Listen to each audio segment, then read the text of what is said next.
sommes lundi 24 janvier 2022. Bonjour à toutes, bonjour à tous. Bienvenue dans cette nouvelle session de l'information. Voici le sommaire.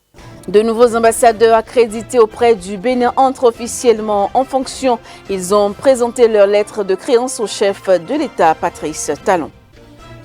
Une nouvelle tendance en maquillage, cet artifice qui transforme le regard en un clin d'œil connaît un engouement grandissant dans la rue, simple d'utilisation et facile à trouver dans le commerce.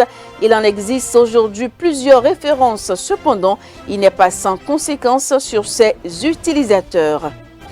Hors du Bénin au Burkina Faso, le président Kaboré aurait été arrêté et serait gardé dans un camp militaire. Des soldats se sont mutinés dimanche dans plusieurs casernes du pays pour réclamer le départ des chefs de l'armée et des moyens adaptés à la lutte contre les djihadistes.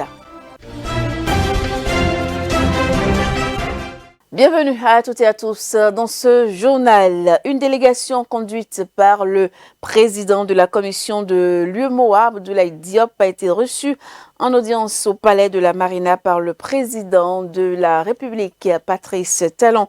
À travers cette audience, Abdoulaye Diop a voulu donner au chef de l'État béninois la primeur des résultats des travaux issus de la revue technique de la mise en œuvre des réformes et directives de l'UEMOA par le Bénin. On suit ici sa déclaration à sa sortie de l'audience. Donc nous avons présenté les résultats de nos travaux ce matin à M. le Président de la République et ce qu'il en ressort globalement c'est un niveau d'exécution qu'on peut juger satisfaisant pour la République du Bénin, donc qui a veillé à une transposition globale donc des textes de l'UEMOA. Donc ce qui nous donne en termes de taux d'exécution un taux de 76,2% que nous avons jugé satisfaisant. Et nous avons noté, parce qu'il y a plusieurs composantes dans cet exercice, au niveau de ce que nous appelons la gouvernance économique et la convergence, nous avons noté des niveaux d'exécution très satisfaisants de plus de 80%, et ça concerne des domaines importants qui sont celui d'abord des marchés publics, ensuite celui portant sur la lutte contre le blanchiment et le financement du terrorisme. C'est des secteurs importants et dans ces secteurs-là, nous avons noté des avancées, disons, très importantes et qui, je suis sûr, seront maintenues. Pour les autres domaines d'intervention dans le marché commun au niveau des réformes sectorielles, on a eu des avancées dans un certain nombre de domaines. Sur d'autres, quand même, nous attendons des efforts supplémentaires, disons, du gouvernement du Bénin.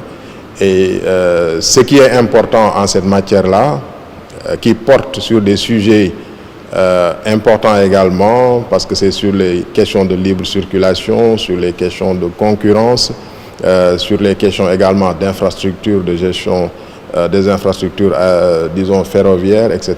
C'est important. Ce que nous attendons et ce que nous retenons le plus, c'est l'engagement du gouvernement, en tout cas, de prendre les mesures pour qu'à la prochaine revue, que nous ayons des avancées significatives dans ce domaine. Et cela a été partagé avec Monsieur le Président de la République, qui a donné des orientations assez claires, des orientations assez fortes, pour que cela puisse se faire le plus rapidement possible. Et au-delà, sans déflorer un peu certains points de discussion, le président, lors de l'audience, a pris des engagements assez forts pour mettre en œuvre un certain nombre de directives vraiment sur lesquelles nous attachions beaucoup d'importance. Et c'était pour nous une cerise sur le gâteau. Voilà, parce qu'à partir de cet engagement du gouvernement du Bénin, nous espérons que cela fera tâche d'huile au niveau des autres États pour qu'on puisse aller plus en avant dans ces réformes, dans la transposition de ces directives, notamment en ce qui concerne, disons, les professions libérales. Et de nouveaux ambassadeurs accrédités auprès du Bénin entrent officiellement en fonction. Il s'agit des ambassadeurs de la Libye, de la Pologne, de l'Algérie, de la Guinée équatoriale, de l'Israël, de l'Arabie saoudite, Suède et Canada. Ils auront présenté leur lettre de créance au chef de l'État, Patrice Talon. On suit ici leur déclaration à leur sortie de l'audience. Ils sont au total 8 nouveaux ambassadeurs à présenter ce jeudi 20 janvier 2021 leur lettre de créance à Patrice Talon. C'est le nouvel ambassadeur de la Libye près le Bénin qui ouvre le bal. Il possède une expérience de plus de 30 ans d'années dans les domaines de la navigation aérienne et aéroportuaire. Faire renaître les relations qui lient la Libye et la République du Bénin et la relation qui est restée suspendue depuis l'année 2011 pour que les choses reprennent normalement. Joanna Tanaska, elle est la nouvelle ambassadrice extraordinaire et plénipotentiaire de la République de Pologne près le Bénin avec résidence à Abuja. It's a country that is developing very quickly. J'ai constaté qu'il y a un développement qui est assez poussé au niveau des infrastructures, au niveau de la construction des routes. Et j'ai également remarqué que le gouvernement béninois, vous savez, nos deux pays entretiennent des relations cordiales et amicales, très étroites. Et nous avons décidé, dans le cadre de la coopération entre nos deux pays, de voir un peu ce que nous pouvons faire dans le secteur donc, de la technologie verte, dans le secteur donc, de l'informatique, dans le secteur de l'éducation. Et nous sommes également en train de penser à de nouveaux plans de coopération qui pourront encore renforcer la relation entre nos deux pays. Hossein Latli est le nouvel ambassadeur agréé de la République algérienne démocratique et populaire près le Bénin avec résidence à Abuja. Il occupait le poste de directeur de la recherche, des études et de la publication à la direction générale de la prospective et de la formation au ministère algérien des Affaires étrangères.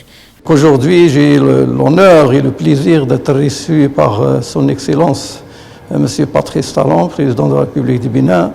Je lui ai fait part des salutations et de la considération de son frère, M. Abdelmejid Tebboune, président de la République algérienne, démocratique et populaire. Je lui ai fait part de toute sa disponibilité à travailler de concert avec lui pour développer les relations entre le Bénin et l'Algérie. Francisco Edunga Mangué, 60 ans, avec un parcours professionnel riche au sein de l'armée nationale équato-guinéenne. Il est aujourd'hui ambassadeur désigné de la République de Guinée près le Bénin avec résidence à Abuja. La coopération avec mon pays prend en compte plusieurs axes, plusieurs secteurs. Les deux gouvernements ont vu la nécessité de lever les relations. Les axes de coopération sont beaucoup et je ne peux les citer tous maintenant. Il peut s'agir de 3 ou 5. Ce sera à travers les assises que tout se jouera. Né en 1966 en Argentine, Léo Winoveski est de nationalité israélienne. C'est en 2002 qu'il fait son entrée au ministère israélien des Affaires étrangères. Il était directeur des relations extérieures de la collaboration internationale de l'agence spatiale israélienne. Le nouvel ambassadeur de l'État d'Israël près le Bénin, avec résidence à Abidjan, se dit préoccupé par la santé des Béninois. Normalement, dans le monde entier, il y a petits enfants qui sont nés avec un problème congénital de cœur. Alors nous avons l'expertise et toutes les connaissances de cette matière là en Israël et je voudrais partager avec le ministre de la Santé la possibilité de coopérer, de faire la coopération dans la formation professionnelle pour les cardiologistes béninois ici. Faisal Ibrahim Al-Gamdi, nouvel ambassadeur de la République du Royaume d'Arabie Saoudite près le Bénin avec résidence à Abuja. Il est ancien directeur de l'administration des pays arabes africains. Je me sens comme si j'étais encore en Arabie Saoudite. Nouvelle ambassadrice extraordinaire et plénipotentiaire du Royaume de Suède près le Bénin, Mia Rembi est respectivement consultante en prévention groupe vulnérable africain et spécialiste en prévention des conflits et gouvernance locale. Il lui revient désormais la mission d'impulser une nouvelle dynamique à la coopération entre le Bénin et la Suède, notamment dans le domaine de l'énergie. C'est des domaines où la Suède a beaucoup d'expérience déjà. Une autre domaine, une spécialité de la Suède, c'est le secours holistique, sustainable et transport urbain. Avant sa désignation en qualité d'ambassadrice extraordinaire et plénipotentiaire du Canada près le Bénin, Liane Herman occupait le poste de consul et délégué commercial principal du Canada à Düsseldorf, en Allemagne. Le Bénin, c'est très formidable. On est très content d'être ici, mais c'est surtout les gens. Les gens sont très accueillants, très sympas. À tour de rôle, ces diplomates ont donc affiché leur satisfaction. Pour eux, les échanges avec Patrice Talon ont été intéressants. Et dans cette édition, on va également parler au point de presse qui a eu lieu ce vendredi 21 janvier au siège de l'Agence nationale d'identification des personnes. Le gestionnaire mandataire de la structure, Cyril Goubedi, au cours de la séance, a donné des précisions sur les usagers qualifiés de personnes non retrouvées PNR au niveau de la structure. On le suit au micro de Romaric Dossa et de Mathieu Sosso. Les usagers appelés PNR, c'est un langage technique au niveau de l'Agence nationale d'identification des personnes non retrouvées, à qui on dit que le dossier est passé au contentieux, mais qui ne comprennent pas. Je voudrais clairement dire ceci. Je le dis et je mesure mes propos. Je le dis, je mesure mes propos. Personnellement, j'ai rencontré des gens qui étaient très critiques, très amers, parce que leurs dossiers sont passés PNR, personnes non retrouvées, donc sont passés au contentieux. Des personnes insoupçonnées ont juré, qui n'ont pas fait plusieurs fois le RABIP. Et nous avons consacré du temps à leur cas, finalement, pour découvrir. Peut-être qu'ils sont à l'écoute. Ils sont en train de suivre ce point de presse. Pour découvrir qu'ils ont fait 3 fois, 4 fois le RABIP. Le système les envoie sur ce qu'on appelle la liste de fraude. Donc quand on les recherche, on ne les retrouve pas. Il faut que le comité de sauvegarde statue sur le cas, fait des investigations pour ne valider qu'une seule présence dans la base de données. Mais les gens vont vous jurer que jamais ils n'ont pas fait plusieurs fois le RABIP. Mais je dis, et je pèse bien mes mots, je me suis intéressé personnellement à prendre en charge certains usagers pour maîtriser ce qui se passe. Et vraiment, c'était de l'amertume. Parce que une grande personne qui a déjà juré, quand on lui sort les papiers par lesquels il a fait plusieurs fois le RABIP, il se confond en excuses. Mais entre-temps, il a déjà crié son ras-le-bol sur les réseaux sociaux. Il a déjà peint en noir tout le système. Un autre argument qui fait que les gens, donc qui soutient l'idée que les gens puissent être des PNR, des personnes non retrouvées dans la base, c'est le cas de ceux-là qui viennent demander les actes sécurisés avec leur ancienne pièce d'état civil, mais qui portent des informations qui ne sont pas en harmonie avec les informations qu'eux-mêmes ont données pour faire le RABIP. Il faut donc corriger et harmoniser. Donc ça veut dire que vous détenez 2 ou 3 actes de naissance et vous voulez que l'ANIP soit soumis à ce chantage. Non. On va valider votre identité une seule fois, comme on le dit, mais avec des données consensuelles. Parce que dans l'esprit de la loi, il faut régler les problèmes du passé. Ceux qui avaient 3 actes, 4 actes, il ne faut pas les bannir de la société, mais il faut les amener à ne retenir finalement qu'un seul acte. Et après, quand ils vont tenter, ils seront toujours PNR. Parce que beaucoup aussi tentent de changer leur identité. Nous gérons tous ces cas. Mais ceux-là sont les plus virulents en termes de critique, parce qu'ils n'hésitent pas à faire pression pour obtenir satisfaction. Mais c'est sans compter avec la détermination de limer les ongles à ce fléau qui a tant fait mal dans ce pays. Et dans cette édition, on s'intéresse au mariage civil. On parlera aussi de ses avantages pour le couple qui le contracte. Se marier, vivre une vie de couple épanouie est l'aspiration des personnes qui décident de contracter un mariage. Au Bénin, il en existe 3 types que sont le mariage religieux, coutumier et civil. Mais le seul reconnu par la loi est le mariage civil. Même si certains y sont réticents, le mariage civil offre bien davantage pour le couple. Le mariage civil est le seul reconnu aujourd'hui au Bénin par la loi, même s'il en existe d'autres, comme le mariage religieux et coutumier. Bien qu'étant avantageux, bon nombre de personnes opposent une résistance au mariage civil. Le mariage civil, c'est bon pour les fonctionnaires, c'est pas bon pour les particuliers. C'est bon pour les fonctionnaires en ce sens que les 2 fonctionnaires mariés entre eux maîtrisent leurs salaires respectifs. Mais le danger, c'est qu'après avoir su tous les biens de l'homme, la femme peut tuer son mari et s'accaparer de ses biens. Ces femmes ne sont pas sérieuses après avoir fait le mariage civil avec leur mari, puisque la loi dit que les biens de l'homme reviennent aussi à la femme s'ils sont mariés. Donc, si l'homme est riche, la femme fait tout pour le tuer ou se séparer avec lui pour prendre les biens de l'homme et ce n'est pas bien. Et pourtant, cette pratique a de nombreux avantages sur le plan affectif, social et légal. Le mariage a des avantages affectifs. Ça voudra dire aussi qu'il y a une solidarité entre les époux lorsque l'un est en difficulté. Alors, les avantages sociaux, avec la loi aujourd'hui, il y a une possibilité, par exemple, que les enfants communs de 2 personnes puissent porter le nom de leurs 2 parents.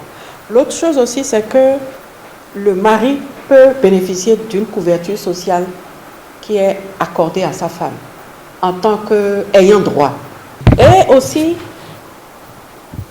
il y a une meilleure protection sociale, on va dire, en cas de décès de l'un des époux.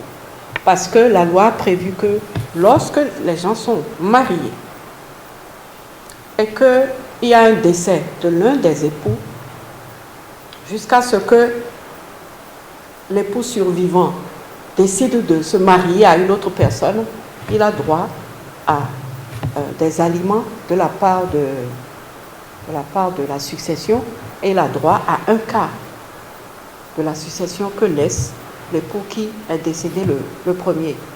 Et il y a aussi qu'on peut percevoir une pension de veuvage. Avantages légaux, déjà on va dire que la filiation est mieux protégée. L'autre chose aussi, c'est que si 2 personnes, un couple veut adopter par exemple un enfant, en tant que couple, s'ils ne sont pas mariés, ils ne peuvent pas.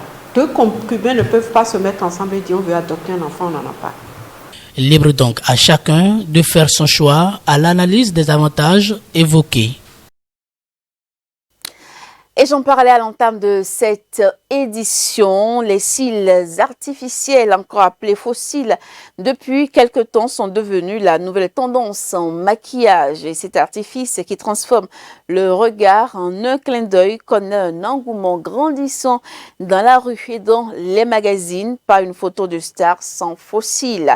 Eh bien, simple d'utilisation et facile à trouver dans le commerce. Il en existe aujourd'hui plusieurs références. Cependant, l'usage de cet artifice n'est pas sans conséquences sur ses utilisateurs. Voici le reportage à cet effet. Produits généralement utilisés par certaines femmes pour révéler davantage leur beauté, les fossiles se retrouvent aujourd'hui sur les étalages des marchés béninois. Ils existent en plusieurs formats. Avant de sortir, tu dois te maquiller, tu dois te mettre les fossiles, les rajouts pour que tu seras belle devant ton mari. Souvent, pour se maquiller, il faut souvent mettre les fossiles, pas tout le temps, mais à des fois, ça demande à ce qu'on met les fossiles. Il y a une par une, il y a en direct. Une par une, là, ça fait mal, ça fait truc là un peu quoi. Si pour mettre une à une là, on doit éclairer tes trucs là, les yeux d'abord avant de mettre les une à une là. Donc c'est pour cela qu'ils ont fait sortir le direct. Le direct là, on pose ça sur ça seulement. Si tu sors, si tu reviens, tu peux enlever une autre fois, tu peux encore mettre ça. C'est comme ça on fait. Selon l'expérience de certaines femmes, l'usage des fossiles n'est pas du tout bon pour la santé des yeux. Ah ouais, et dans 2 ans, 3 ans passés, je mettais les cils, les ongles, mais j'ai vu que ça a de conséquences. Parce que très souvent, des fois quand tu mets et 1 semaine après tu enlèves, tu constates que le bas de tes yeux te font mal. Soit tes yeux sont gonflés, soit tu as mal un peu partout, soit tu deviens vilaine. Donc raison pour laquelle moi j'ai cessé de mettre. Les faux cils là, c'est pas bon du tout. C'est pas bon qu'on fait ça. C'est pas bon du tout. Ça donne beaucoup de maladies. Cataracte, les maux des yeux, en tout cas c'est pas bon. C'est pas qu'on va mettre ça avant qu'on sera joli. C'est pas bon du tout. Si une femme est belle, elle est belle. On est belle avant que fossile est arrivé. Fossile c'est pas bon de mettre dans le visage. C'est pas bon du tout. Bon, quand on me mettait les cils, je n'ai pas ressenti de douleur, mais quand je fais face sur le côté d'où vient le vent, c'est comme s'il y a les lames qui coulent, mais ça ne fait pas mal. Je ne vais pas dire que je peux conseiller ça à mes amies filles, mais bon, si elles veulent, elles peuvent le mettre par occasion. Les faux cils, ça n'a aucun mal sur la santé ou bien sur le visage, mais il faut souvent faire très attention en voulant le mettre parce que c'est sur le côté de l'œil et l'œil ne se vend pas au marché. Cette ambition de vouloir ne pas passer inaperçu devient inquiétante lorsque les organes vitaux du corps féminin se voient impliqués dans cette bataille pour le charme. La beauté naturelle n'est donc pas la chose la plus partagée par les femmes africaines. Et sur le continent, le Burkina Faso fait l'actualité. Le président Kaboré aurait été arrêté et serait gardé dans un camp militaire. Des soldats se sont mutinés dimanche dans plusieurs casernes du pays pour réclamer le départ des chefs de l'armée et des moyens adaptés à la lutte contre les djihadistes. Des soldats se sont mutinés dimanche dans plusieurs casernes du Burkina Faso pour réclamer le départ des chefs de l'armée et des moyens adaptés à la lutte contre les djihadistes. Le gouvernement a rapidement réagi en reconnaissant des tirs dans quelques casernes, mais a démenti une prise de pouvoir par l'armée. Un couvre-feu à partir de 20h a été décrété dans tout le pays. En vigueur depuis ce dimanche, il le restera jusqu'à nouvel ordre. Au Cameroun, toujours sur le continent, un incendie d'origine accidentelle provoqué par des feux d'artifice a tué au moins 16 personnes dans la nuit du samedi au dimanche dans une discothèque d'un quartier de la ville de Yaoundé. Eh bien, les incendies ne sont pas rares au Cameroun dans les établissements de nuit, de même que les bousculades parfois mortelles. Mais le bilan de ce drame est le plus lourd de ces dernières années. Les précisions à travers ce reportage que je vous invite à suivre. Un incendie dans une discothèque provoqué par des feux d'artifice a tué au moins 16 personnes dans la nuit de samedi à dimanche dans un quartier de Yaoundé, la capitale du Cameroun. Le feu s'est déclaré au milieu de la nuit dans la salle principale du Live Nights Club, situé dans le quartier Bastos qui abrite notamment des ambassades et de luxueuses propriétés. Au Cameroun, pays hôte de la Coupe d'Afrique des Nations 2021, les incendies ne sont pas rares dans les établissements de nuit, mais le bilan de celui-ci est le plus lourd de ces dernières années. Ils sont partis prendre un pot, il n'y avait pas dans la place au Divino. Ils sont revenus ici au Yaouba. Et quelques minutes après, on le fait appeler pour lui dire qu'il y a eu l'explosion ici au Yaouba. À son arrivée, selon ce qu'il m'appelle pour me faire comprendre, il a trouvé que Henri Ateba était déjà décédé.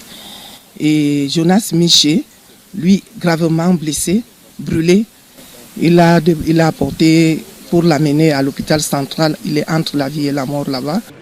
L'incident survient alors que le pays accueille des milliers de joueurs de football, de supporters et d'officiels venus de tout le continent. En réponse à une directive présidentielle, la police a ouvert une enquête pour déterminer les circonstances du drame. Après l'incident malheureux survenu, comme vous le savez, dans cette boîte de nuit-là, nous avons enregistré des décès, nous avons enregistré des blessés. Alors déjà, puisque nous sommes au stade des enquêtes. À Douala, la capitale économique du pays, au cours de ces 6 dernières années, au moins 5 discothèques ont été partiellement ou totalement brûlées dans des incendies accidentels. Et avec le Sénégal, nous parlons des élections municipales, le test de soutien à Macky Sall. Les électeurs se sont rendus aux urnes pour élire les maires et les représentants locaux. Et c'est la première élection dans le pays depuis les émeutes meurtrières qui ont éclaté l'an dernier. Regardez. Ce dimanche, les Sénégalais ont participé aux élections municipales. Les électeurs se sont rendus aux urnes pour élire les maires et les représentants locaux. C'est la première élection dans le pays depuis les émeutes meurtrières qui ont éclaté en mars de l'an dernier. Après l'arrestation de l'opposant Ousmane Sonko, les mobilisations pour sa libération avaient servi de tribune pour mettre en lumière les maux de la société civile. Ce scrutin fait aussi office de test du soutien au président Macky Sall. C'était très important que je vienne accomplir mon devoir parce qu'on parle de la commune. Donc c'est à nous de choisir quelqu'un qui est prêt à travailler pour la commune, quelqu'un qui est prêt à nous accompagner durant ces 5 ans. Je suis content d'avoir voté parce que c'est un acte de citoyenneté et puis c'est à nous d'élire les maires pour avoir une commune propre et bien entretenue. Plus de 6 millions de Sénégalais, soit environ un tiers de la population, sont autorisés à voter pour les maires de plus de 500 mairies ainsi que pour les responsables de 40 zones administratives appelées départements. Plusieurs des ministres de Macky Sall se présentent au vote, notamment le ministre de la Santé Abdoulaye Diouf Sarr, candidat à la mairie de Dakar, la capitale. Et puis en Guinée, le CNT détient ses membres et son président samedi dans Sokourma. Activiste de la société civile, a été nommé président du Conseil national de transition et 81 personnes ont été désignées membres du CNT par le colonel Mamadi Doumbouya. En Guinée, le Conseil national de transition prend forme. Le médecin Danso Kourouma, activiste de la société civile, a été nommé samedi soir président du CNT. 81 membres ont également été nommés par le colonel Mamadi Doumbouya. L'organe législatif de transition devra décider de la date du retour des civils au pouvoir. Il représente toutes les organisations socio-professionnelles du pays ainsi que les partis politiques. Proche de l'ancien Premier ministre Kassori Fofana, le docteur Kourouma est l'un de ceux qui ont fait la promotion du 3e mandat d'Alpha Condé. Après avoir renversé le président guinéen, le colonel Doumbouya, qui s'est fait investir président de transition en octobre 2021, s'est engagé à rendre le pouvoir aux civils. Le CNT participera donc aux négociations sur l'établissement de l'agenda de la transition. Pressé par la communauté internationale pour que des élections s'organisent dans les 6 mois qui ont suivi le coup d'État, les militaires ont indiqué dans une charte de transition signée le 27 septembre que la durée de la transition devait être fixée d'un commun accord entre les forces de la nation et le Comité national du Rassemblement pour le développement. Et nous allons finir avec cette actualité de la Covid en Europe. Une sortie de la pandémie de Covid-19 pourrait se profiler en Europe 2 ans après l'apparition de cette maladie sur le vieux continent où Omicron pourrait avoir contaminé 60% de la population d'ici mars. Eh bien, estimé hier, dimanche, l'Organisation mondiale de la santé. Voici ici les détails. Une sortie de la pandémie de Covid-19 pourrait se profiler en Europe 2 ans après l'apparition de ce virus sur le vieux continent. C'est ce qu'estime l'Organisation mondiale de la santé, qui avance aussi que le Covid-19 pourrait se transformer en maladie saisonnière dans les mois à venir. Une fois que la vague Omicron sera calmée, il y aura pendant quelques semaines et quelques mois une immunité globale, soit grâce au vaccin, soit parce que les gens seront immunisés en raison de l'infection et aussi une baisse en raison de la saisonnalité. Nous prévoyons donc une période de calme avant que le Covid-19 ne revienne vers la fin de l'année, mais pas nécessairement dans une dynamique de pandémie. Il est plausible que la région se rapproche d'une fin de la pandémie, non pas une fin du Covid-19, mais une fin de pandémie. Certains pays, comme la France par exemple, ne baissent pas la garde pour autant. Ainsi, bien que largement critiqué, le pass vaccinal, arme du gouvernement contre le variant Omicron, remplace ce lundi le pass sanitaire et devient obligatoire pour les personnes de plus de 16 ans souhaitant se rendre au restaurant ou prendre le train. Le pass vaccinal qui a encore été vilipendé par des milliers de personnes samedi dans des manifestations. Le variant Omicron, qui pourrait contaminer 60% des Européens d'ici mars, continue à sévir très fort en Pologne, qui fait face à une flambée des infections. Le pays a enregistré plus de 34 000 nouveaux cas entre samedi et dimanche, soit une augmentation de 132% par rapport à la semaine dernière. La Pologne qui enregistre le taux de vaccination le plus faible d'Europe. Et voilà, chers téléspectateurs, ce sera donc tout pour ce journal. Merci à vous de l'avoir suivi. Je vous souhaite une très belle semaine en compagnie des programmes de Speedline Télévision.